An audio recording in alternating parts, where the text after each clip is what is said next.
A classmate named Catherine, who had always looked down on me for some reason, once said, "Oh, he looks as dumb as you.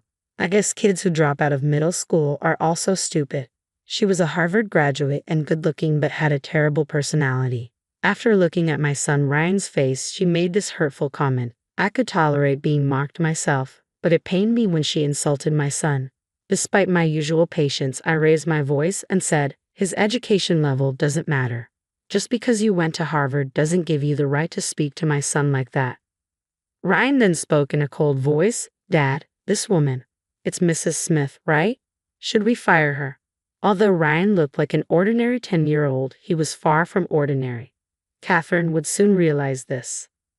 My name is John, and back in the 8th grade, I was a very average student. I was part of the soccer team, sometimes on the bench and sometimes playing. Unlike the noticeable guys, I didn't have a girlfriend. I was just an utterly average 8th grader. I had one strength and one weakness. My strength was math. For some reason, math just clicked for me. I could solve problems without much struggle, even the advanced ones. I was the only one in my grade who could solve some tough problems, and I had held the top rank in math since admission. I especially loved binary numbers. It felt like a fun game to count in a system other than base 10.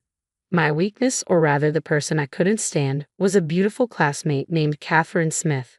We used to play together in early elementary school and even visited each other's houses. But around our school trip in elementary school, she suddenly became distant and only spoke ill of me. "John, don't slack off during cleaning. Come on, take out the trash," she'd say, tossing the trash can at me. It wasn't just me slacking off, but Catherine would always target me. "John, don't just stand there. Put out the flame, you're so useless." During our science experiments, anyone could turn off the burner, but Catherine would always complain to me. She'd even say things like, "I can't touch that alcohol lamp now that John has touched it," as if I was something dirty. I wanted to retort, but Catherine was bold, beautiful, and one of the top-ranking girls in our class. I could never talk back and just took her remarks. I always thought that one day I'd prove her wrong, but the only thing I had over Catherine was math. However, she was decent at math and was top of the class in overall grades. Throughout middle school, Catherine kept targeting me, and as fate would have it, we ended up going to the same high school. So my high school life started with the same strength and weakness. Then, during my sophomore year of high school, my life took a 180-degree turn. My father, who was the backbone of our family, passed away. He loved fishing in rivers, and one morning while going fishing, he drove the wrong way on a mountain road and plunged off a cliff, taking his car with him. He never came back. Our family, which had been living a modest and peaceful life, was shattered. I can never forget my mother's face when she received the call from the local police. I'll never forget the pale face of my father when we rushed to the hospital. After my father passed away, my mother, who had always been a stay-at-home mom, decided to work as a temp. But she couldn't keep a job for long because the sudden loss of my father often made her ill. Just when I thought she'd been working for a while, she'd end up bedridden. She'd get better and start working again. Within about 3 months, my mom fell ill again. I couldn't bear to see her go through that anymore. I decided to give up on college and even drop out of high school to start working right away. I wanted to make sure my mom could go back to being a stay-at-home mom. I made up my mind the 3rd time she fell ill.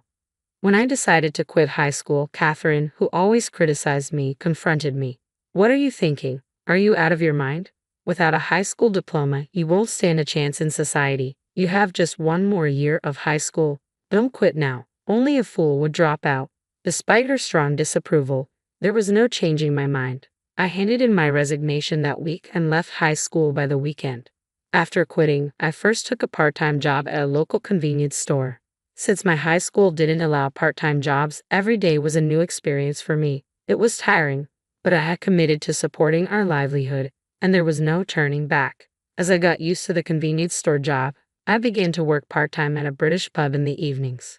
My mother would cry when she saw the occasional burns I came home with, worried about my erratic lifestyle. Still, not everything about the job was tough. As I continued with my part-time jobs, a new chapter began in my life. There was a woman named Kate who worked as a server at the pub. Kate attended a renowned state university nearby, studying robotics. Kate and I started chatting a little more during the hours when there were fewer customers. It turns out robotics involves a lot of math, and I found the college lectures Kate shared with me really interesting. Gradually, I became interested in robotics. Whenever I wasn't scheduled at the convenience store during the weekday, I'd go to the university with Kate and secretly attend lectures. The classes were challenging with many unfamiliar theories, but I'd borrow Kate's student ID to study in the library afterward. Sometimes I wondered if I'd be attending that university if it weren't for my father's accident, but I found fulfillment in my busy workdays. Above all, experiencing my first love was wonderful. Kate, being 3 years older, seemed very mature. Every conversation with her was stimulating, yet when we'd stroll by the riverbank, her expressions were childlike and adorable. I wanted to protect Kate's smile forever. As expected, Kate went on to graduate school as one of the top students.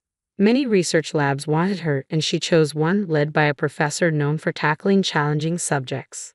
Since Kate's research often extended into the late hours, she quit her part-time job at the British pub, so we no longer ran into each other at work. But every evening, once I was done with my job, I'd visit Kate's apartment, cherishing the few moments we could spend together. Kate's apartment looked like that of a typical science student. Aside from essential furniture and household items, there were piles of specialized books everywhere. By this time, I couldn't comprehend the complexity of the books Kate was reading, but she'd occasionally simplify her research for me. You know, John, after working a few years, you can always choose to go to college, she said. I thought I had given up on the idea of going to college, but it was Kate who showed me that option. Turns out not everyone entering college is a fresh high school graduate around 18 or 19. Many adults do it too. Those who worked after high school and then felt the urge to study more also enroll. But Kate, I didn't even graduate from high school, I mentioned. Kate told me about the GED system. Apparently, even for someone like me who hasn't graduated from high school, if you pass the GED test, you're considered to have a high school level education and can then apply for college.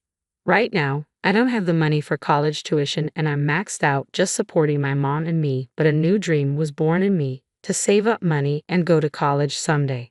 My dates with Kate were mostly in her apartment or on the university campus, but they were always a lot of fun.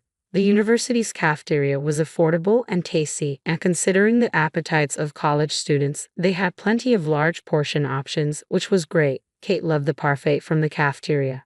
Every time I bought her one and brought it to her table, she'd be so delighted. I'd often think that if I could earn more, I could treat her to parfaits at fancy cafes instead of the cafeteria. But the joy Kate found in those school cafeteria parfaits made me cherish her even more. Kate would always tell me, if you want to earn more, you can't just work more hours. There's a limit to how many hours a person can work. Instead, improve your skills. If you can earn more per hour, you make more even if you work the same hours. You should focus on learning. I had a tendency to pick up more shifts whenever I saw something Kate might want, but her words made me hold back and consistently work on improving my current skills. I learned to use software I couldn't before and even got a culinary license. Though it cost money to study and sometimes felt like a financial setback, once I got that culinary license, the manager at the pub I worked at praised me and raised my hourly wage. As a result, I was able to buy Kate the necklace she had been eyeing for Christmas. With my improved computer skills, I got a job as a computer class instructor through a friend's recommendation, leaving my convenience store job that I had since dropping out of high school. Teaching computer skills to folks in the community meant a significant bump in my monthly earnings. Around this time, my mom, feeling healthier, started working part-time, reducing the financial burden on our household. Little by little, I started saving money. With savings in hand, I began to think about marrying Kate, and when Kate graduated from grad school in the spring, we joyfully tied the knot. Our life together, as she started her job as a researcher after her postgraduate studies, was incredibly happy. We rented a small place, and whichever of us got home first would make dinner, and we'd eat together every evening. Even the moments just lying together, I felt so happy being aware of Kate's presence beside me. I continued to juggle my jobs as a computer instructor and a part-timer in the pub's kitchen. One day, the manager approached me, saying he wanted me to run the kitchen for a newly opening pub. It seemed I was the only part-timer with a culinary license, so my hourly wage increased a bit. John, let's save the extra money for when you go to college someday, Kate suggested. Even though I wanted to treat her to all her favorite foods, she said, I'm quite content with my current life. You should definitely go to college. You love math so much. Kate wouldn't let me use the money for our date nights. I even proposed sending more money to my mom, but after hearing from Kate about college, she refused. That's how I began saving for college. Then one day Kate, blushing, told me something. I'm pregnant. We were truly at the peak of our happiness. Our son Ryan turned out to be an astonishing prodigy, much to our surprise. Kate and I were both good at math, so we expected him to like it to some extent, but he exceeded our expectations. In no time, he could count from 1 to 100 and started solving quadratic equations even before kindergarten. He quickly became fond of binary, my favorite, and could convert decimals to binary instantly. Kate continued her work part-time, and after finishing her research at the lab and picking up Ryan from daycare, she'd chat with him about math and ways he could understand it. Ryan always listened with shining eyes. By then, I had quit the pub job and had become a full-time instructor at the computer class. Ryan quickly learned to operate the computer I taught him, and he easily outgrew the programming materials for elementary school students. I wondered what kind of person he would grow up to be. One night, while stroking the sleeping Ryan's hair, Kate said this and suddenly began to cry. "Kate, what's wrong?"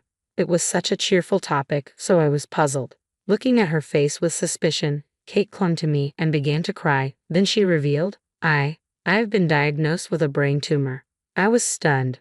Only 6 months left. I couldn't come to grips with Kate's confession and remained silent for a long time. I knew I needed to support Kate, but I couldn't help picturing my father's pale face. Now, even Kate, it reminded me of that atmosphere when my mother answered the phone that day. It was terrifying.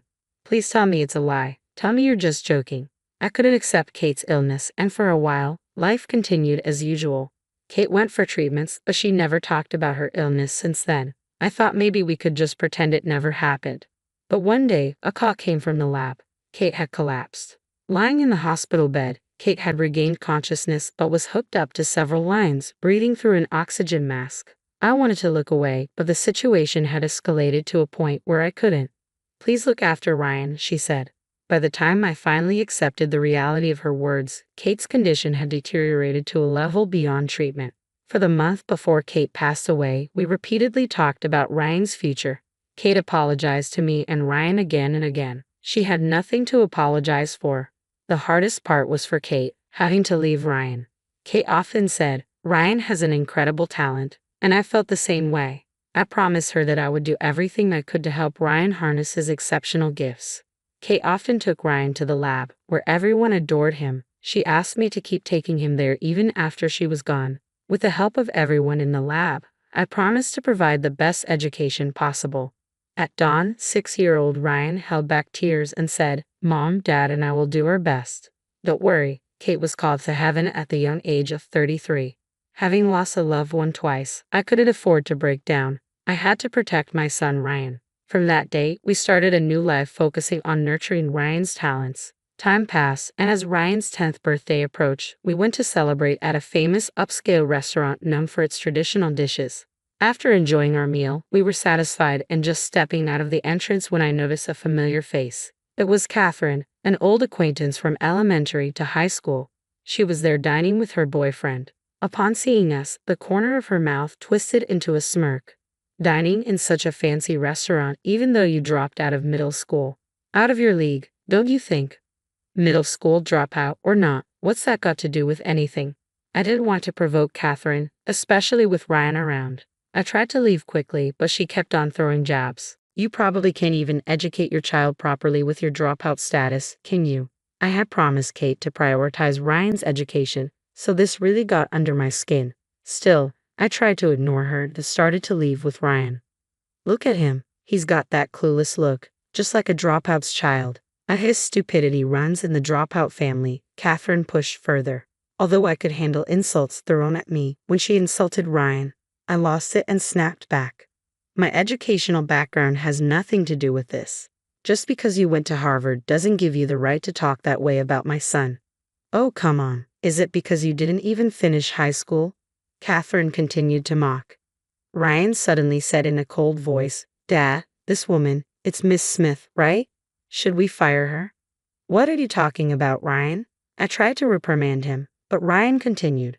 "She's a business associate of my company. She might not know me, but I've seen her. She's from the security firm we've outsourced to, so at the very least I can have her removed from the current project, right, Miss Smith? Ryan, there's no need to retaliate, no matter how much one is mocked, I said, trying to silence Ryan's harsh words. What? How can a kid like this be associated with my company? There's no way you can fire me. Talking your dreams. Clearly shaken by being addressed by Ryan, Catherine snapped back and disappeared into the restaurant with her partner. Ryan, you shouldn't talk about firing someone like that, I advised him, but Ryan still looked discontent. Ryan can be a bit sharp at times. Well, being acknowledged as a member in Kate's lab researching robotics as an elementary schooler and even doing system development, I can see why he might have become a bit assertive and outspoken. But kindness and relationships are the foundation for all. Just because he's a child doesn't excuse everything he says. Especially since he's working with adults on system development, he needs to be careful with his words. Ryan developed a digital photo album app that became a massive hit. With the profits, we set up a company to develop the next app. On paper, I was listed as the CEO, but in reality, Ryan was the one pulling most of the strings. The security aspect of that album app was outsourced, and Catherine worked for the outsourced company. When I reprimanded him for speaking rudely to an outsourcer, Ryan pouted for a while, but when I said, "Mom will cry," he calmed down and muttered, "Sorry." A few days after the incident at the upscale restaurant, a data breach occurred at Catherine's company. Fortunately, the information leaked wasn't directly related to Ryan's app, but we found ourselves dragged into the whole mess. You did it, didn't you? Holding a grudge about that incident before, Catherine accused Ryan of being the culprit. Ryan was, of course, outraged. Feeling indignant, he was determined to find the real perpetrator. Fortunately, the method of the leak wasn't too complicated. It seemed like he'd just have to decrypt some codes and trace back a few IP addresses. With the help of everyone in the lab, when they decrypted the code and tracked the address, it surprisingly led to the computer of Tom, the boyfriend who had accompanied her to that upscale restaurant. When Catherine confronted him, Tom readily admitted that he had someone else do it for him. I was just jealous of how capable Catherine seemed able to do anything, Tom confessed. Catherine had a flashback at those words, remembering a time in the past when she felt inferior to her first love in math and acted mean out of frustration. Catherine had intended to confess her real feelings and apologize for her past behavior when they graduated high school, but he dropped out, and she never got the chance. Even though she was the one at fault, she harbored resentment and said hurtful things when they met again. Catherine came to my house to apologize and shared her story. I was utterly shocked to see the proud Catherine almost bowing her head to the ground in remorse. Her confession that she once had feelings for me was even more startling. It made me realize anew how emotions can become so tangled that they're hard to control.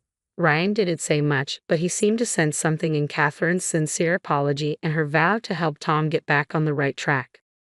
Kate, Ryan just turned 10 today. We're visiting your grave. Ryan's photo app is still selling really well. The new features are loved by the customers, and the add-ons are selling. I reported in front of Kate's grave, but I did something wrong, Ryan admitted on his own. Some people I work with spoke ill of me, and I retaliated spitefully. Even though I was the stronger one, I ended up bullying the weaker person. Had he truly realized his mistake? As a parent, I felt relieved to see Ryan reflecting on his actions. From now on, I'll be kinder to others. Even if someone speaks ill of me, I won't retaliate. So, Mom, you can be at peace. Kate, Ryan has grown so much, both in heart and body. He's truly maturing. And I have something else I want to share. Kate, I've decided to go to college next year. I plan to study engineering and work seriously on system development alongside Ryan and the others. It would be really reassuring if you joined the development team, Ryan exclaimed with enthusiasm. I used to only be involved in company management, but honestly, I've always wanted to be part of the development, not just for bug checks, but to be deeply involved. I thought going to college would be the best way to achieve that. When I grow up, I'll go to college too. I want to attend the same one Mom did. You already visit college research labs, don't you, Ryan? But you should definitely go to college, maybe even grad school. Yeah, and in the future, I want to be a researcher like Mom. I'll leave the company to you, Dad, Ryan said with a mischievous grin. Kate, he's growing up so strong and capable. It seems like it'll be a long time before I come to see you, but by then, I'll have plenty of stories to share. So please wait for me there, I whispered to Kate in my heart. John Ryan, I will always be watching over you. It felt like I heard Kate's voice carried by the wind. All right, Ryan, let's grab some ice cream from the campus cafeteria on our way home. Yay! Ryan cheered. We started walking hand in hand on our way home, the scent of spring beginning to mingle with the air.